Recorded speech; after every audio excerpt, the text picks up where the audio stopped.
Yeah, listener, I don't want you to take that wrong. Look, my first MMA trainer was a guy named Javier McKay. Now, Javi was technically very sound in the areas that he had trained. I think he was a Shorin-ryu artist.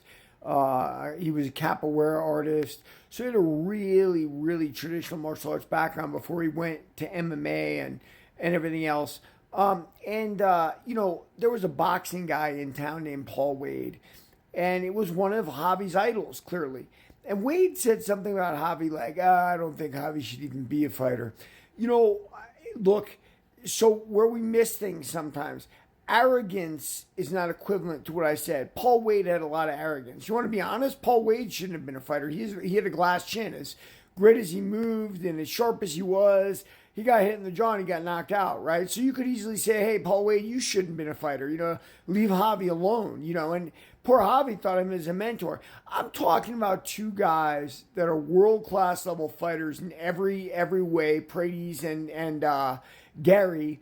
And Gary essentially tricks him into having this fight where it's all fun. Now, do you have to be like Nick and Nate Diaz who won't shake hands and get nasty? No, not necessarily, but their version of that kind of head game is the same version of the head game of being nice and then getting the opponent to play nice with you and then beating him because you're technically more sound. Sometimes you got to get nasty, man. My brother, older brother Jason, not a very physically talented guy, but very nasty. And in street fights, he wasn't winning. Guess what? You're getting a bottle over the head. Street fight, he's not winning. Guess what? He's going to bite you.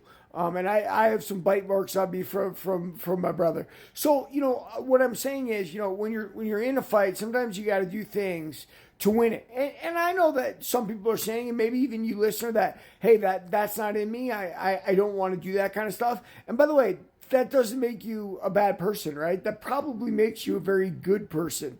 Ego is a very strange thing, man. So you could take that aggressiveness and ego and put it together, but remember, they're separate, right? A guy can have a huge ego, which I think Gil Melendez does, but he's not really an aggressive guy about it necessarily all the time.